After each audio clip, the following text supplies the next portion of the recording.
¿Cuál es tu nombre y apellido? Mi nombre es Carix Hernández, ¿Cuál es el cargo que ocupas en qué organización? facilitadora de Funda Crecer.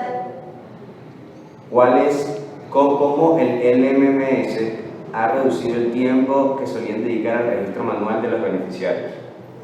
Bueno, el LMS es un registro más rápido, y eficiente que, en este caso, que el COBO, ya que es un registro directo y evitamos errores de datos como nombres, apellidos o registros de núcleo familiar.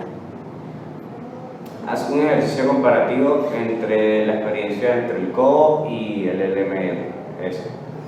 Bueno, el COBO es un cuestionario que se le llena a las personas con una serie de preguntas y el LMS es un registro directo al beneficiario con un ID.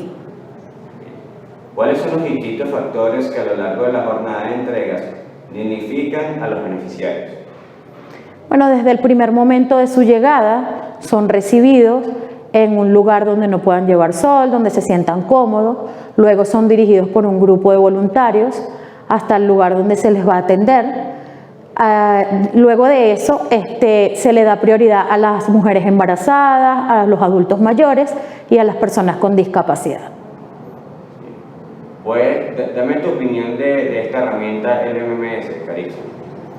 Bueno, mi opinión en cuanto a la herramienta del LMS me parece que es mucho más efectiva, ya que es directa con el ID, es más rápida, evitamos errores, es eficiente e incluso podemos evitar fraudes de identidad. Chévere, Carix. ¿Cuál es tu nombre y apellido? Mi nombre es Génesis López. ¿Cuál es el cargo que ocupas y en qué organización? Actualmente pues trabajo en Funda Crecer como facilitador de monitoreo y evaluación.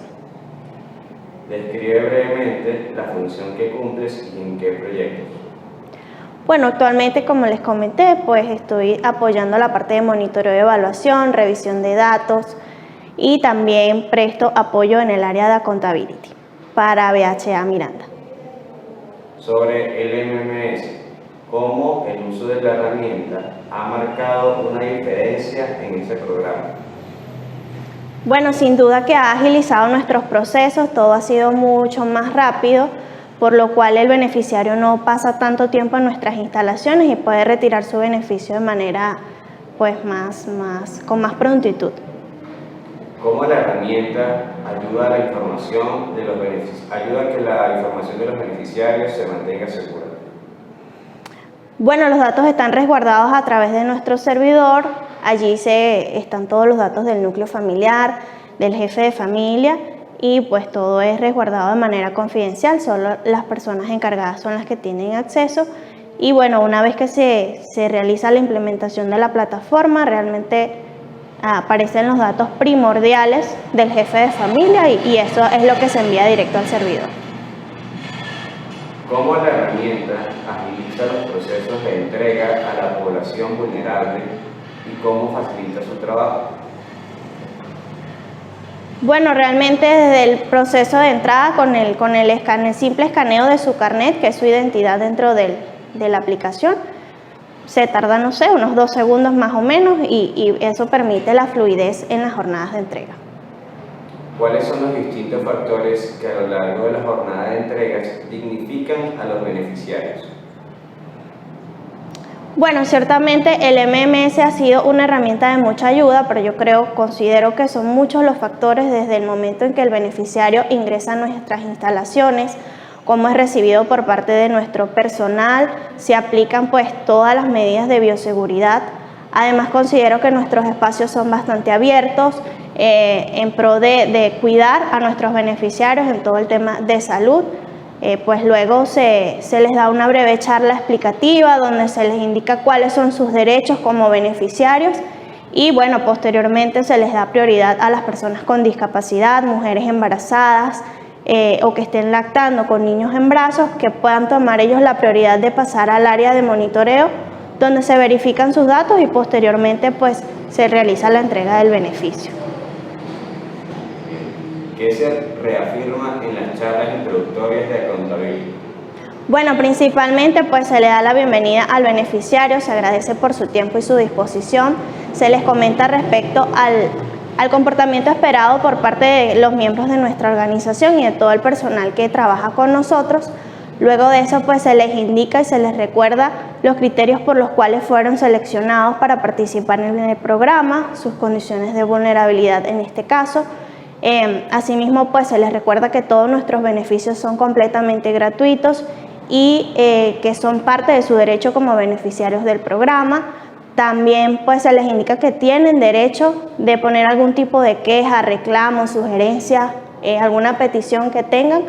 Y bueno, básicamente es eso, se limita al beneficiario a poder expresar pues su opinión acerca de lo que le ha parecido el proyecto en general. Bien. Vale. ¿Cuál es tu nombre y apellido? Hola, mi nombre es Wilder Vargas. ¿A qué programa perteneces o trabajas? Estoy leyendo la que no es. ¿Cuál es el cargo que ocupas y en qué organización? Soy facilitador en el proyecto de VHA. ¿Cómo el LMMS ha reducido el tiempo que solían dedicar al registro manual de los beneficiarios, las distribuciones y los cálculos manuales? El tiempo que se dedicaba, bueno, el que se dedica, en este caso al LMS, para un grupo de 50 personas es alrededor de 10 a 15 minutos. Haz un ejercicio comparativo entre cómo ha sido la experiencia a través de Cobo y a través del MMS. Con Cobo, alrededor de 50 personas terminábamos o usábamos 45 minutos para esas 50 personas. Con el LMS son alrededor de 15 a 20 minutos. ¿Cuáles son los distintos factores a lo largo de la jornada de entregas que dignifican a los beneficiarios? Desde el trato, al saludarlo cuando llegan, hasta ayudarlos con las bolsas muchas veces por alguna condición que tengan o porque de repente no pudieron venir con su acompañante o siempre vienen o en general son mujeres las que asisten. Da tu opinión de LMS, Julio. O sea, ya hicimos una comparación, ya me dijiste que es más rápido, y dame tu opinión de esta herramienta. En cuestiones de tiempo creo que es más versátil por el mismo tema del tiempo. No tardarías mucho si tú quisieras hacer en un grupo de 50 personas, que sería global, serían en general 300 personas, tardarías 1 hora si quisieras hacerlo por sección. Bien.